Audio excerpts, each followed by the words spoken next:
listening to the AFTERBUZZ TV network, now the largest new media platform on the web, and your #1 source for after-show entertainment. Very good, Gene Johnson.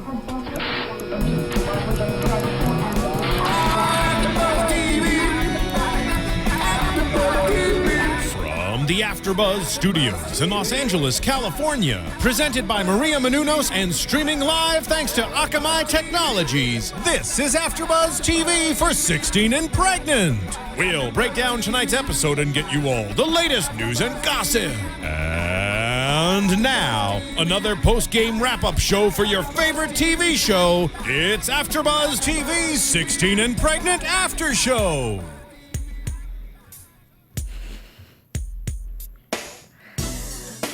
Flashback to the 90s. We need a chorus in there. Babies, babies, babies. That's what we're talking about today on AFTERBUZZ TV for the 16 and Pregnant After Show. I am Tiffany, and I'm joined by the lovely Bobby DeMuro. What's going on, guys? I'm happy to be here for 16 and Pregnant, the season finale. Season finale. We have 2 episodes to recap. A lot to talk about here, episode 11 and episode 12, but we will get to that after this. Yeah, hey, listen, guys, before we get started and talk about teenagers and pregnancy and all the bigger issues around that, which I cannot wait for. Thank you for letting me fill in this week, by the way. Let's talk about Maria's new book. As you guys know, Maria Menounos is the founder of AFTERBUZZ TV, and as you also probably know, it's summertime, and not everybody is as lucky to have a sexy body like I do. I'm just kidding. I've got a ways to go, but if you have a ways to go like I do, her new book, The Every Girl's Guide to Diet and Fitness, How I Lost 40 Pounds and Kept It Off, and How You Can Too, is in stores right now. It came out on June 3rd, and I believe, Tiffany, it is number 3 on the New York Times bestseller list, so it's doing very well. This is what it looks like if you're watching on YouTube. If you're listening to the podcast, you can go on Amazon, Barnes & Noble, wherever books are sold, pick up a copy. And I don't know about you, but I'm going to the pool party that AFTERBUZZ is having in a couple weeks. So we got to get ready. I know, so much pressure. Maria looks amazing, and I just want to live up to that. But luckily, the book has some great tips and pictures and recipes, and so it's been my Bible for the past couple of days. And it's legit information. This isn't like a celebrity book where they write like 30 pages. This is hundreds of pages of stuff. There's like hundreds of celebrities in here. You can throw a dart at a celebrity on a board, and chances are he or she is probably in here. And there's exercises and recipes. And I've talked about this book a lot in the last couple weeks because it's been out and it's kind of blowing up, but there's a lot of good information. So if that's your thing, go pick up a copy. Go pick up a copy. So let's jump right in, shall we? Let's do it. Episode 11 featured Courtney, who's a 17-year-old high school senior in Woodland Park, Colorado. Her parents are divorced, and she lives with her dad. And the 2 major issues of this episode was, 1, Courtney had a cleft lip. She was born with a lip, had 7 reconstructive surgeries just to get a normal palate, and she's worried about passing that along to the baby. The second problem with Courtney is that she had premarital sex and abandoned her Christian morals, and now she's desperate to get them back, but her boyfriend Scott is not exactly on the same page. You know what's crazy about that? I'm not going to make any value judgments. If you are a Christian or any other religion and you want to not have premarital sex, that's great. Like, you should not do that. If that's your thing and you're into it, that's perfect. That's not my personal belief, but if that's your thing, go for it. I will say, though, in watching her story about abandoning the Christian morals and then struggling to kind of get them back or whatever, in a weird way, the baby's a separate issue at that age, but in a weird way, the sex itself may be some kind of a blessing in disguise in a way, because you need to go through some of these things early in your life and make these mistakes and have these desires that go fulfilled and you regret that they go fulfilled, and go through some of these regrets to later on in life appreciate what you have with a husband or a wife, with a significant other. And I worry that if you just are so black and white in how you look at something and you're quote unquote perfect with it, you may never actually know what you have when you get it good. But if you make a mistake like this, you can appreciate what you get good later on in life. Now, being pregnant at this age is a totally different game than just sex itself. Exactly. Well, I think she was looking at it in that positive way, too, is that it was sort of a thing that brought her closer to God in her case. She says she prays more, she reads the Bible more because she feels like she messed up. The problem is that her boyfriend, Scott, he's not religious. There's not a time that he talks about God in any sort of way other than sort of mocking how serious she is about, how right she has to be with God. And you can kind of tell that he loves her. He has strong feelings for her. Does he love her, though, if he mocks her religion? Well, I mean, they're teenagers, too. Does anybody love anybody at 19? What is real love at 19? Who knows? But I like Scott, and I'm usually on the fence about the baby daddy because they usually don't have a clue at this point. The girls are so much more... Everyone knows the girls are smarter than guys. Whoa. Hang on. I will walk off this set right now and leave you all alone. I need you. But it's okay, especially teenage girls. Sure. But Scott is unlike most baby daddies at this age because he actually works a full-time job. He's an electrician's apprentice, so he makes good money. He has a 2-bedroom apartment, which is already putting him much further than people that we've seen this whole season. Oh, think about go back seasons and seasons. Think about all the deadbeat dads who don't have jobs and don't know what they're doing. But of course they've got a truck or they've got a car or whatever it is. Speeding tickets. So at least he's getting a paycheck and theoretically building credit. Right, and he wants to do right by her, but he wants her to move in. And so he's kind of pressuring her throughout the episode to make that move in so that he doesn't have to be a weekend dad, in his words. He wants to be there full-time for the family. Well, her reservations are that if they move in, he will be tempted to have sex, and that's the last thing that she wants. So how do you navigate this? It's so hard to put... Once you open up Pandora's box, it's hard to get it closed again with sex or anything else. And when you do something, even if it's a mistake in her eyes, which she regrets it and wants to make amends for that in her way, but when you do it, it's hard to stay with that person and then say, oh, we can't do that anymore. Exactly. But at the same time, with Scott, if he truly does love her, if he truly does care about her, hopefully he would respect her enough to say, you know what, honestly, this is going to be really tough, but I understand where you're coming from, or I want to make an honest woman out of you. Right. Hey, crazy idea, if that's your thing, why not? The one thing that gives me about Scott, Tiffany, is the making fun of religion and not respecting the religion. I did not grow up with a very religious background, so it's foreign to me. I'm not somebody who's in church every Sunday, but I am dating somebody, I guess we'll say it out there, who is very religious and grew up with a very religious background. And her and I have always been of the thought that we grew up in different backgrounds. We don't know about each other's background, but A, let's learn about it, and B, above all, let's respect it. We may not see eye to eye, but we have to respect it in each other. And even though we're different and that's cool, there needs to be a respect there for what each other believes. If Scott can't develop that respect with Courtney's religion, and if he's going to make snide comments or casual remarks or whatever, it's not going to work. There are things like religion, politics, et cetera, that are just deal breakers, and you can be different, right? But you have to respect it. Especially when it comes to something that she feels so strongly about. You don't want her to compromise on that, again, because she's going to end up resenting herself and their whole situation. Yeah. Well, it seems like Scott wants to do right. He wants to support her and wants to support her religion. But at the same time, in the back of my mind while watching this, I feel Scott's horny energy. Like, I know that there's no way that he's going to have that girl move in with him and he's not going to try to touch her. Did you just say, and I quote, I feel Scott's horny energy? It was just radiating throughout the whole episode. It was like horny teenage boy. And like, I saw that she felt that obviously because she had such intense reservations about moving forward. But he's like, yeah, we can do it. It'll be fine. I'll support you because I love you and I want to do right for the kid. How long had they been dating again before They had this? been dating, I think, actually, I'm not sure. Because it wasn't obviously, when you start talking about love and stuff like that, it was a significant relationship of long-term as you can be when you're 17. A teenager. But it wasn't like a month of dating or whatever. I want to think that they were that. friends for like a year Yeah. or so, and then they got pregnant.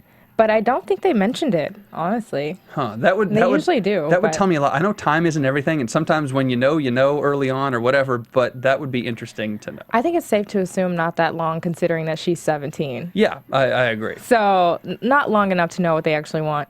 They're not coming up on their 5-year anniversary. Exactly. So the family kind of recognizes Scott's position in all of this because they know that once you've had a taste of the Kool-Aid, like there's no There is no. Bobby almost spit out his Kool-Aid. Why do you have to do that when I'm drinking a taste of the Kool-Aid? Don't spit out the Kool-Aid. So they know that he's had a taste of the Kool-Aid, and it's hard not to backtrack once you've done that. Especially like I'm a female, so I'll never understand how guys think. And you guys are like sexual camels. Exactly. Like you can go for months and it's no big thing. It's nothing. And then you can have a month where it's like wild with one person. I'm not insinuating anything weird, but it's also like no big thing. How do you guys? I don't know, which is the same reason why I don't understand why men basically need this to survive. Like, this is like, you need water, air, and sex. We need water, air, and Kool-Aid is what we need. Kool-Aid. Hey, if you're watching the show, hashtag Kool-Aid on Twitter, we'll come up with it. Hashtag babies and Kool-Aid. I don't understand the need for it, and so I don't understand the pressure that he kind of. It's like a passive-aggressive thing that's always underlying their conversations and their arguments. And the mom even mentions, like Scott's mom, kind of empathizes with her son, and she says, I know that you have needs, so you might want to be careful about moving in together because, obviously your needs won't be met. And you have to be prepared for that. No, and I like what Scott's mom says because not to defend men against women or whatever, but there is. You're right about women, that women can go with it or without it. And this isn't true of all women, of course, but women can go without it and they can mentally convince themselves one way or another, and they're much better off than men. But men do have physical needs, and that does not mean it's a free-for-all. It is not a free-for-all. But that does mean for somebody like Scott, he needs to recognize that he needs to be with someone who meets his emotional needs, who meets his spiritual needs, or maybe lack thereof, and who meets his physical needs. And if the Kool-Aid isn't there, it's not so stupid, it's not so irrelevant, it's not so insignificant. It's a big deal. You've got to be emotionally compatible with somebody, and you have to be sexually compatible. So I see these two, and it's like, I respect what she wants to do, and I like it, especially considering what's going on with the baby, and she made a mistake, or we shouldn't call it a mistake. She slipped up a little bit, and her life changed.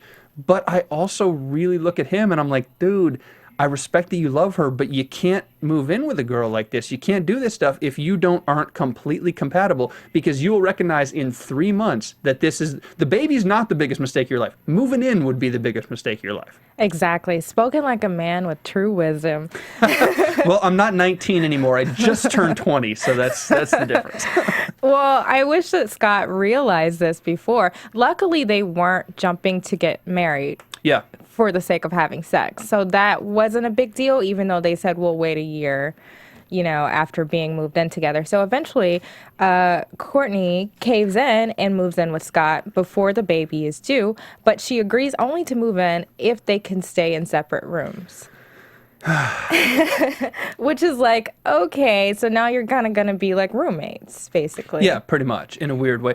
Whatever it is, and not to judge her, but it just becomes somewhat of a dysfunctional relationship. And then when that baby comes due, it only gets more complicated because you have a third human living there.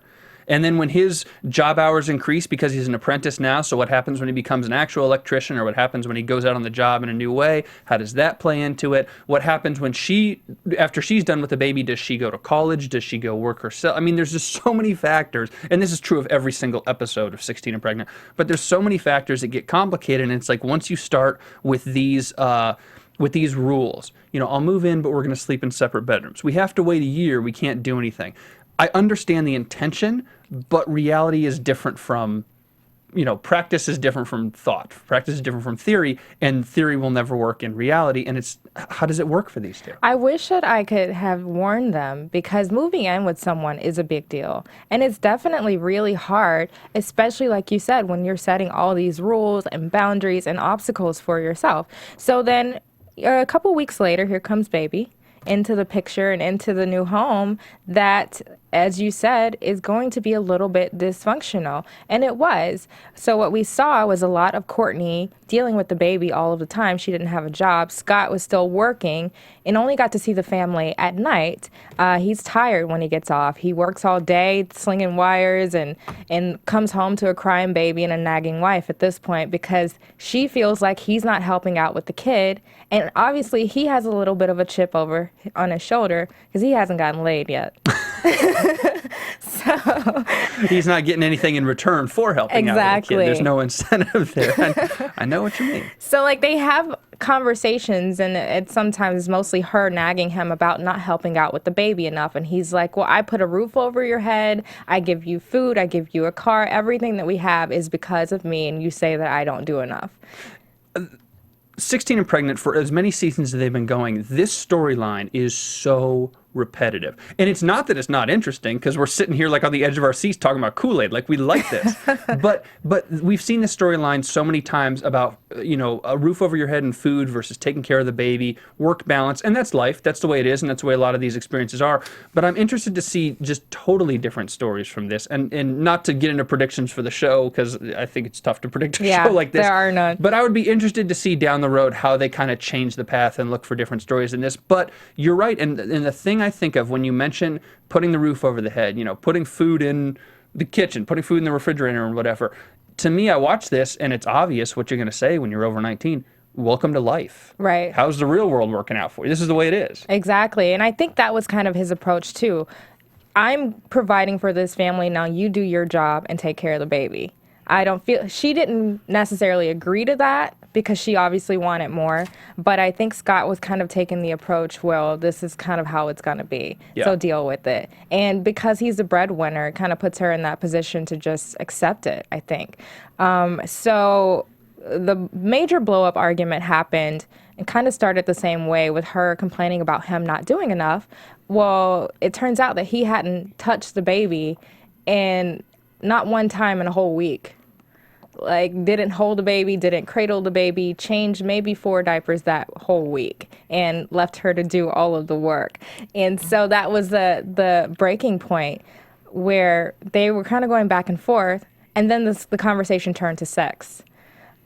Because that's the issue. That's why he's acting out, because he's not getting what he wants out of her. Okay, let me ask you this question then, because I think this all relates to everything in this episode and kind of the power structure of these two people.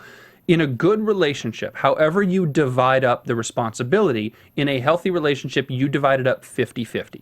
So, you know, if we're in a relationship, which we're not for the record, but if we are, if you're the breadwinner and I stay at home or vice versa, we each do 50% of, not necessarily just the work, but like 50% of the emotional lifting, the psychological lifting, all that stuff.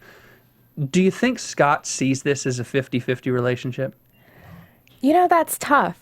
Because he never once puts pressure on her to bring in money, to work, to do anything other than raise the baby. So I almost feel like it's kind of 50-50 in that way. I would totally disagree. Really? I would say he sees it as 60-40 or 70-30 in his favor.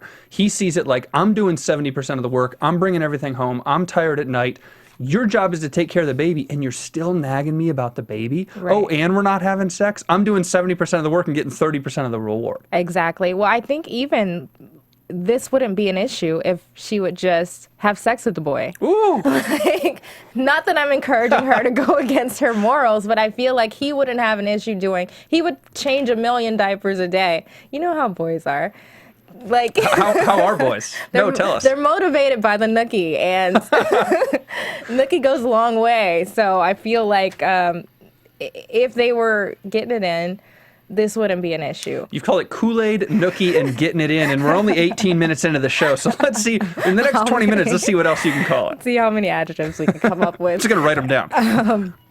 So Scott storms out after that argument and walks off, and Courtney, her whole position is that sex should not be this much of an issue in our relationship. It shouldn't make or break a relationship. It shouldn't be this much of a conversation. She's totally wrong. She's totally wrong. I respect that she does not want to have sex, and I understand that they are not compatible in that regard, and I will not call her out and say she should get it in with him or whatever. But she's wrong when she says it is not a big deal. It is just like any other component, whether it is psychological or spiritual or material or whatever. Every component of a relationship matters, and sex is huge. And not just for a man's fulfillment, but a woman's too. Let's be honest. I'm on her side. Like, I completely don't understand why he's so pissed off. Like, she's barely, stitched up properly. And he's This is so I didn't, inappropriate. I didn't need that image. Well, thank you. Maybe that'll turn me. No, Maybe that'll turn the guys down a notch, because I feel like she is still recovering and he still has pressure on her to get laid.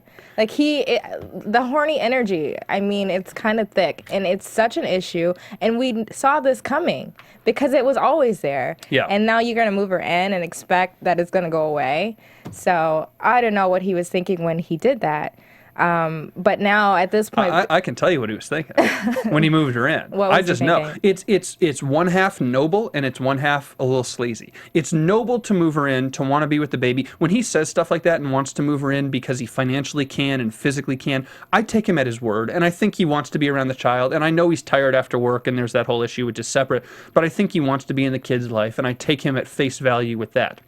That's noble. He knows that he can get her in when he's noble and when he's a good guy and when he's dependable and, yeah, Scott. But then he knows that when she's there, the increased likelihood of having a weak moment is through the roof, and that's the sleazy side. So he's like, I can move her in, it'll be good, we'll do the right things. But oh, by the way, when she has that weak moment, guess who's here? You know, and the problem is the weak moment never comes. well, she even mentions that it's hard for her, but I don't see the struggle the same way that I do with him. So anyways, after that fight, she goes back to her dad's house to stay for a couple of days just to give them space apart from one another, and Scott comes to visit. Let me ask you something real fast. I don't mean to interrupt you. No worries. She lives with her father. Her parents are divorced. As a woman, because I don't know this and I'm curious, and maybe you don't either, maybe it's a unique case on her, would it have been different? Would Courtney's upbringing have been different? Knowing we don't know everything about her, but just generally speaking, would her upbringing and her situation with Scott been different if her mom had been in the picture more? I don't know. Because it seems like she has a pretty solid foundation, even though it's a single parent home. Yeah. And I've seen some episodes where, mom's strung out on drugs and they're homeless and everything else. And this kind of seems pretty solid to me. So I think that she just let Scott, horny boy, get the best of her. Like, I think Scott came into the picture and religion went downhill. Yeah. Which is what happens when boys are around. Sounds like you have a personal story you've just been dancing around all night. No, I don't. I'm probably Scott in this scenario. But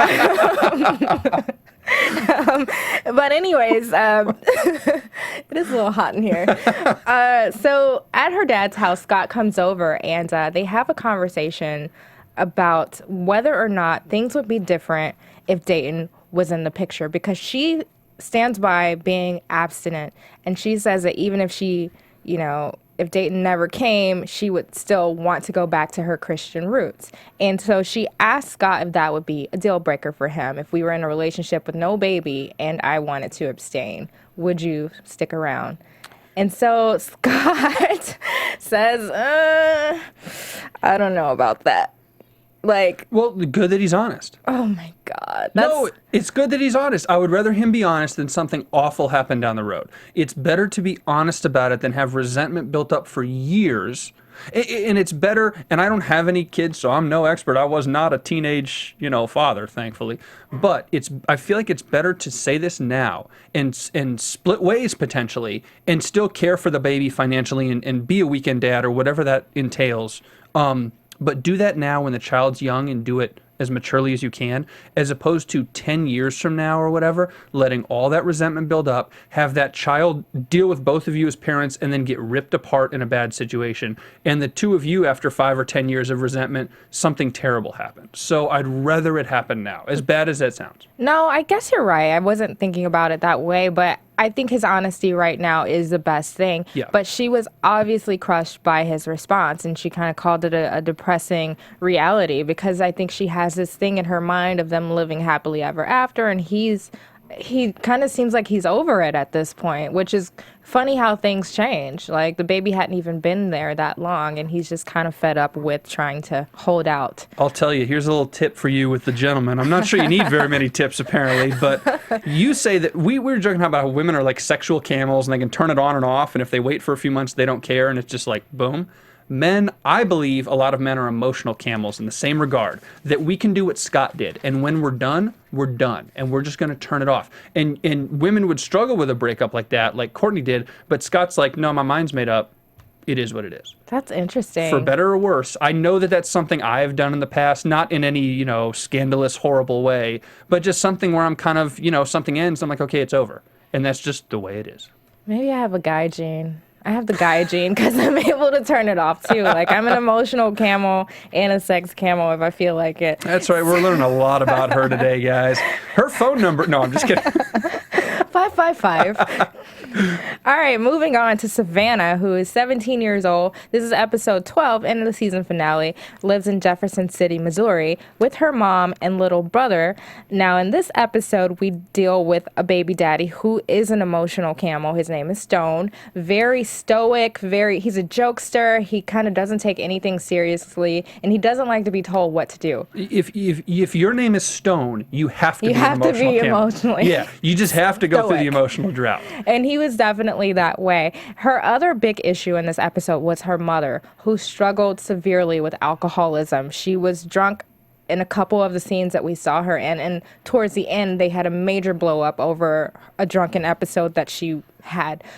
So we'll start with Stone because it seems that they've broken up. They started out dating, knew each other for 3 years before they started dating. And then Stone, they got pretty close, but Stone would be really hard on her mother for being an alcoholic. So always had kind of snide remarks to make about her mom, was never really supportive of the fight that she was going through. What is with, both these guys in this episode, a serious issue, whether it's religion or a family member's addiction, being not supportive. I know that part of it is immaturity and teenagers, and we all were immature and we're kids, and if you say you're not, you're totally lying. But fellas, it's time to support the people around you. Not even relationship interests, but friends, family members, people at school or work or whatever, people who can't do anything for you. It's time to just be a supportive person. And I see a lot of things, and especially with Stone and Scott in this show, it's the idea of lacking empathy.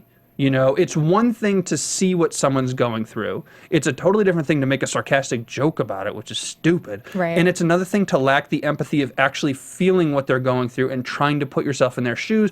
And I know they're young and that will hopefully grow, but this is a trend. Younger guys, if you're watching this, don't do this. And younger women, if you're watching this, don't put up with this crap. Exactly. This is a deal breaker, period. You hit the nail on the head there because they lacked empathy 100%, and they come from this generation of knowing everything and, being above everything. And that was kind of the attitude that they both gave off during. They're too cool. Yeah, too cool. Too cool to have issues to really care about. And so anyways, Stone, the major issue that they had, and they were broken up during this episode. We didn't know exactly why they were broken up, but other than, Stone's kind of flippant attitude, but he wanted to name the baby after his car. What's wrong with that? I'm just kidding. I'm totally kidding. He drove a Talon, and Savannah wasn't having it. And that's the thing, too. It's not even like it's an amazing car. Like, if the baby... I could see Kim and Kanye West. I could see Kim Kardashian and Kanye West naming their next baby, like, Maserati. Like, they name it after a real car. But you want to name your baby Talon? Talon. Like, just name your baby Mercury Sable. Like, Geo Metro. Buick. Yeah. Like, come here, baby Buick. Come here, Oldsmobile. Like, what? But he's dead set on naming the baby Talon, and he doesn't understand what the big deal is. So Savannah's like, no, I don't want my firstborn baby to be named after a car. And this kind of sets a rift in the family as well. Like, in this is like a serious... I personally don't understand why this is a serious issue, even though I do know that names have weight and kind of influence... This is a serious issue because they're in Jefferson City, Missouri, and that's all I'm gonna say about that. I'm gonna get mean tweets from Jefferson City people like, "Screw you, man! Talon rocks." If you're watching in Jefferson City, that's Bobby's idea, not mine. I value your opinions. I'm gonna be getting no Kool-Aid in Jefferson City, Missouri. Getting no Kool-Aid. So she is taking her GED classes, but she really misses being in school. And when she found out she was pregnant, she have a feeling that people feel when they die. She said that she saw her whole life flash before her eyes, and she felt like everything that she had dreamed of was dead now. It's not, and she'll learn that as she goes on, that there's still plenty of things you can do. But she's right in a way that obviously your life changes when this happens, but it's an interesting and kind of a deep idea for her to recognize this, and she's a little smarter than we probably gave her credit for in the episode, in the situation, to know that her life is going to change. Her friends are not going to be there in the same way. She's not going to be able to do the same thing she is, and physically, she is going to be removed from a lot of those situations. You know, there are a lot of social situations she won't be able to go to, and she's going to lose friends, not maliciously, but she's going to run out of touch with people. So that's a serious issue, and I'm actually kind of impressed with her when she noticed that, and I don't think it was over dramatic or overdrawn. I understand like the metaphor of dying and flat. That's a little much, but she's right. I don't think it's over dramatic. I think she's right about a lot of those things, and in time she will find, hey, I can still go to college down the road. I can still get a job. I'll still have friends. This will work itself out. But at the time you're doing it, it's a huge issue. It definitely seemed like a grim metaphor. Yeah. Especially coming from someone so young to be comparing their life to someone dying.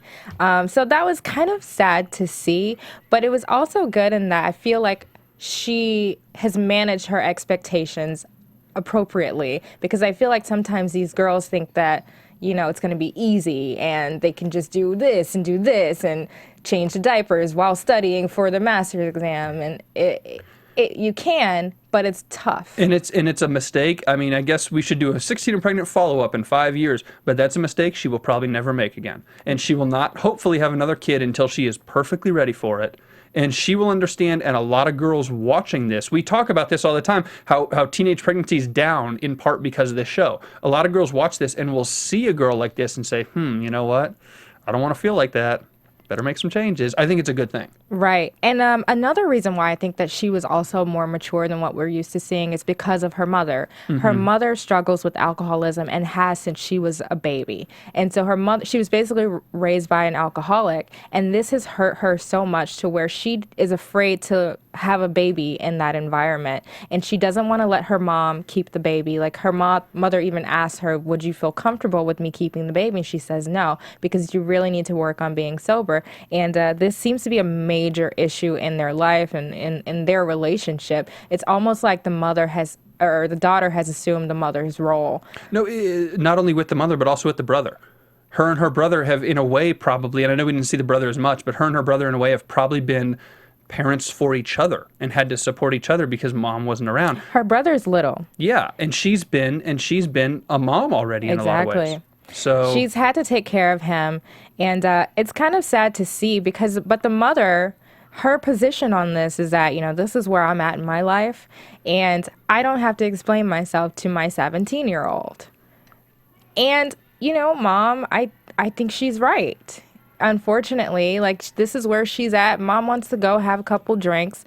I support Mom on that because Mother has... Really? I do. And my only apprehensions are that she has a younger brother and Mom has to take care of this 4-year-old. It looks like he's about 4. So I do worry for her younger brother, but at the same time, I don't like seeing a kid tell a parent what to do, even if the parent is not doing I'm glad you said that because I disagree with you so much. I hate seeing kids parents. I understand that, and you don't want to see kids being bossy or whatever it is, but in this situation, in this case, Savannah is the adult and the mom is a child. She has an addiction problem, which is you know, different from being just immature or whatever. But the mom, in a lot of ways, is acting like a kid and won't face reality. And grim news, her mom is going to die an alcoholic. If she's been doing it that long, if she's been doing it this way and she's defiant, she's going to literally kill herself drinking. And I don't think that's a surprise. But she is being the child. She's being the petulant one. The mother this is. The mother's being the stubborn one. And I love to see whenever Savannah would stand up to her or talk back to her, I guess you would say, or just kind of plan around knowing that she wasn't going to be there because the mom is not going to be there. She's never going to be there. And Savannah has had to mature very quickly, and God bless her, she has, because she knows I can't count on Mom. Like a lot of these girls can. I can't count on Mom. Not going to happen.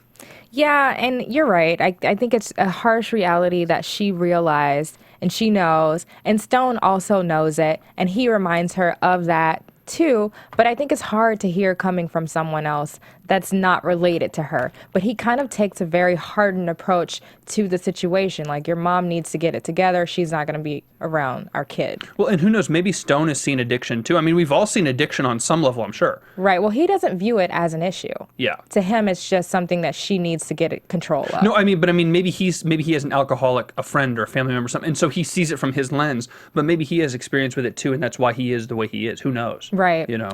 Well, Stone's mother steps in to throw a baby shower, luckily, because I don't think that her mother could be tasked with doing that. And at the baby shower, we kind of see Stone and Savannah have a disagreement, because while they're opening up gifts, it's a happy moment, everything's good, going smoothly, someone asks what she's going to name the baby. And here comes the argument that keeps repeating itself, and Grandma from the audience says, in her Missouri accent, "It ain't gonna be Talon.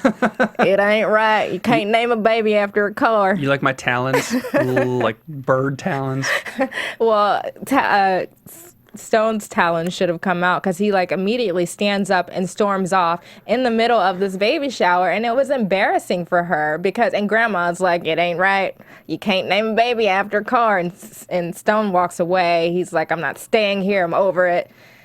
And it's like a scene. Do you honestly believe Stone wanted to name the baby Talon, or the producers might have suggested it a little bit? I want to think that Stone likes to push buttons. And if you tell him that he can't do something, he's going to want to do it more. But at the same time, his car was a Talon, and he loved that name. And the fact that Grandma wasn't having it pissed him off. Although, for the record, Talon actually is kind of a cool name. It's a cute name. The meaning behind it is totally unacceptable. You would not name it after the car, the Talon. But if you came across that name originally, or it was some weird family name, I'd be down. I'd be down. I Yeah. have a couple friends named Fallon. Well, let's have a kid and name it Talon.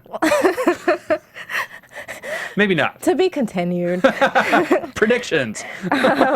So after Stone's blow up, I think that kind of gave Savannah the clarity that she needed on their relationship, because it was a little bit immature for him to storm off over just a baby name comment. But I think Stone's position was that too many people have too much to say in our relationship, and this needs to be something that we discuss, not your grandmother. No, that's another thing that he's absolutely right about, and it's something we've all dealt with, Lord knows. Whether you're young or old, I know you've dealt with something like this where somebody else gets in there. And girls are different. You bash on guys all day, I'm going to bash on girls right now. Because, gentlemen, when I hang out with my boys, you know what we do? We don't talk about girls. They'll be like, "How's your girl?" "Oh, she's good." And then we talk about sports. We talk about maybe cars. We talk about, whatever. Music, whatever it is. Whatever. When girls get together, y'all talk about boys. We talk about y'all's butts. Exactly. And then you guys get in each other's head about it. And so listen, my girl goes out with other girls, and then she comes home and she's like, "So on Thursday night, were you cheating on me? Were you with another girl?" I'm like, "No, I was working," or whatever it is. Girl. But you just need to get that little sliver in Yeah. there. And then that seed of doubt gets planted, and you girls just do this to each other. And so I know it's different with the grandma than Savannah's friends, but it's the same idea. So It's the same idea. And speaking of hanging out with the guys, that's what we got to see this episode. And we never get to, MTV never gives us insight into what the boys do all day and the boys' world. So this time we got to hang out with Stone and his friend in some random parking lot, probably at a Walmart, and they were picking up chicks. And it was kind of cool to see Scott or Stone. I'm confusing the two stoic boys, but it was good to see Stone in his element with his friend, not being nagged, just chilling. And they're picking up girls. They ended up getting a phone number, and the girls wrote on the car with chalk, just flirting, being kids. And guess what happens next? The pictures surface on Instagram while the girls are hanging out, and this pisses off Savannah. Now, I want to know what you think about this. If you're not with the girl that you've impregnated, do you think it's disrespectful to go out and pick up chicks while she's pregnant? I'm going to answer this in a different way. You've got one girl who's your Facebook girl. You got another girl who's your Twitter girl. You got another girl who's maybe your Instagram girl. And then maybe you got a Snapchat girl, because Lord knows we all Snapchat. and you got to know which social network to post what on? Oh my goodness. So, well, I'm just saying. Do you have this problem? Because I don't have this problem. I'm not going to comment on that. I'll have my public relations people make a statement about that You're later. going to plead the fifth?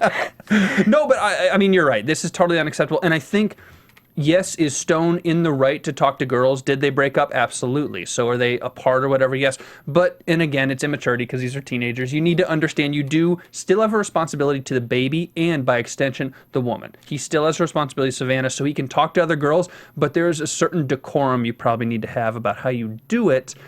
He's, 15, 16, 17, 18 years old, so he's not going to learn that decorum yet. So what is that? What's that rule? Do you just stay off of social media as a general rule? Yeah, or you just communicate. I think you have to really communicate. And if I had a baby mama, which I do not, ladies, but if I did, I would, and we broke up and all this happened just like what happened to Stone, I would probably at one point say, you know what, if we're apart, I'm probably going to see other people. It may come up on Instagram. I need you to know that you're still a priority in my life in the sense of the child. I still care about you as the child's mother, as a partner still in some regard, even though it's not like romantic and stuff. I still care about you, but this is going to happen and it may go up on Instagram. You may end up seeing it. If you're uncomfortable with it, talk to me about it. I apologize or whatever. I will do my best not to do anything over the top and I'm sorry, but understand that my life in this regard has moved on.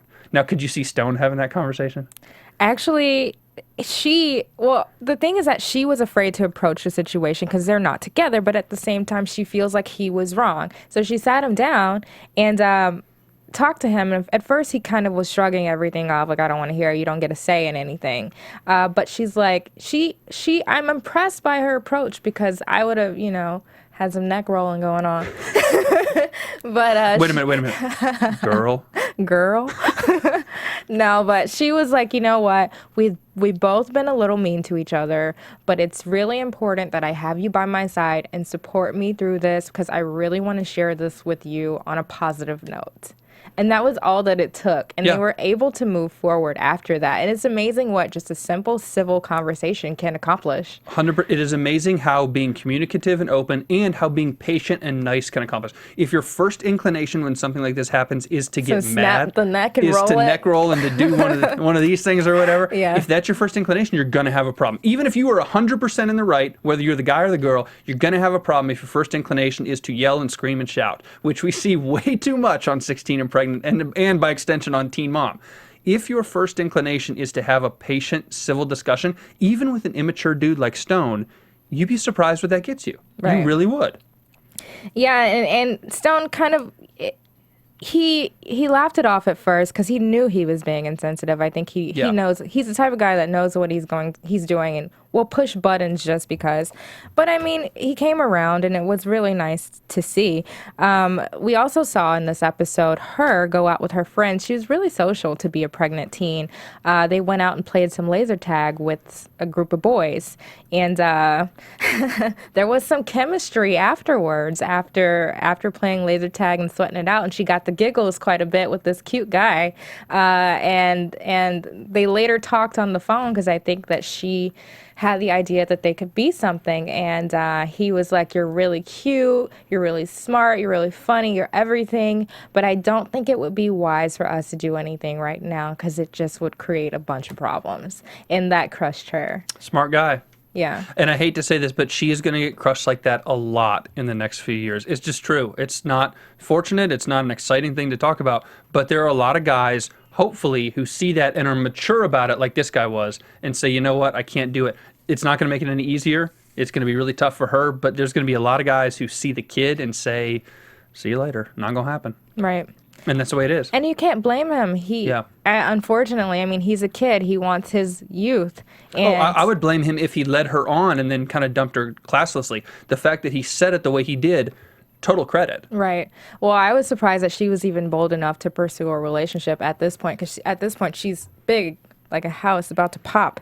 And so she was crushed, went to go talk to her mom about it at 3 a.m., and mom wasn't there. Of Mom course was not. out with the girlfriends partying. And so that was another layer on top of everything else and a slap in the face. So she waited up for her mom, who ended up coming in just before dawn. And they had this sit down at the table. Is Jefferson City or Vegas? I know. Mom's getting it in too. So they have a sit down to talk about mom's sobriety and staying out late. And again, like, it was a role reversal that was uncomfortable to watch because mom was like slurring and like eyes barely open. And the daughter is, stern. Like, I don't think I could have you around my kid with you being like this, and you really need to get sober. And I didn't like seeing her take that position with her mom. Really? Yeah, it just was uncomfortable to me because I guess maybe because I've never had this issue before, so it's hard for me to relate. And my mother, like, I could never imagine talking to her like she's my kid. But your mother also doesn't have an addiction problem. Exactly. So I will say this about the daughter, this about Savannah with this. Because I've said this, the mom's not going to get better. She's not. Look at statistics. If she's been doing it this long, if she hasn't sought treatment, I don't know what level of treatment she sought or not, but if her life is the way it's been portrayed on MTV, which it may not be, but if it's that way, she's not going to get better, and she's literally going to drink herself to death. So at what point does the daughter, and I know Savannah has the little brother that's the wild card, but at what point does Savannah say, I'm taking the brother, and we have to get out of here? Nothing positive will come out of this.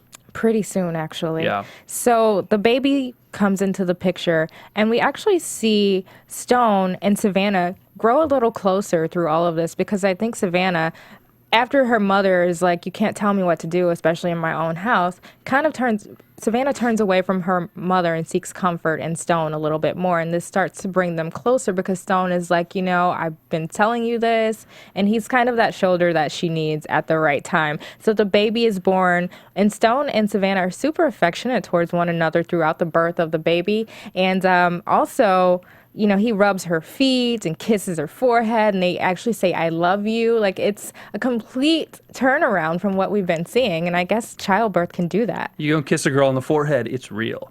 You do not, I'm serious. You can kiss her on the cheek, on the lips, on the neck. It all means different stuff. When you kiss her on the forehead, it's real. And it looks real. It looks very genuine, very sweet. And I'm like happy for them that they've figured it out, because they've been bickering the whole episode. Cut to Savannah's house and a belligerent drunk mother. So Stone is at his home. Savannah's at home with her baby brother and a crying baby. And the mother comes in stumbling, drunk, and Savannah has had it. Savannah has company over, one of her best girlfriends, and her mother is slamming doors and screaming and fussing. And she's like, because Savannah's like, you need to calm down. You're ridiculously drunk, and I don't want you around my baby brother or my son. Yeah. And so Savannah wants to take the baby brother to go to Stone's house, and the mother says, no, you're not taking this baby. This is my baby. You can leave if you want. So Savannah calls the cops on her mom, who's drunk and screaming, and it's really embarrassing because she has company. And this whole thing continues to escalate. Like, I was surprised that she actually called the cops on her mom, though. But when the cops get there, it's like 3 cops. And she's like, I really want to take my baby brother. My mother's drunk, and she shouldn't be around kids at this point. The cops kind of side with the mom because they can't force her to give up her son. Yeah, there's at her no home. legal, exactly.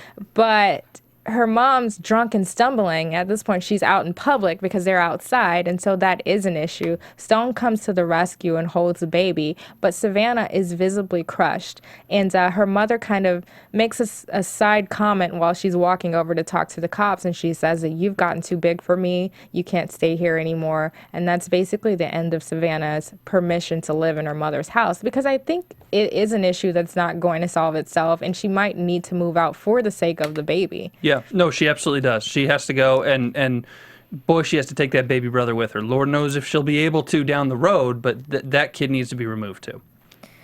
So towards the end of this episode, Savannah makes a quote that I think is very memorable. She says, you don't know hard until you've had 5 stitches in your vagina. So, not my quote, that's hers, and I think it's great. And it's true. I mean... That's not tweetable. Don't tweet that.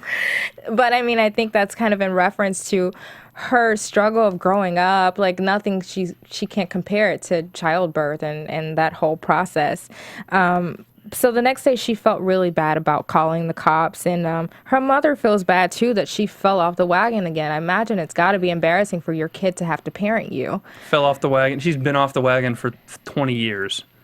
And I think towards the end, we just kind of see that this is a struggle that's not going to work itself out. It's going to be there, and it's going to be something that they have to continuously work on to make better. And so we just see Savannah extremely saddened by, her mother at the end, and wishing that she could have done things a little bit differently, kind of like every episode with these girls. They wish that they had have thought things through a little bit more.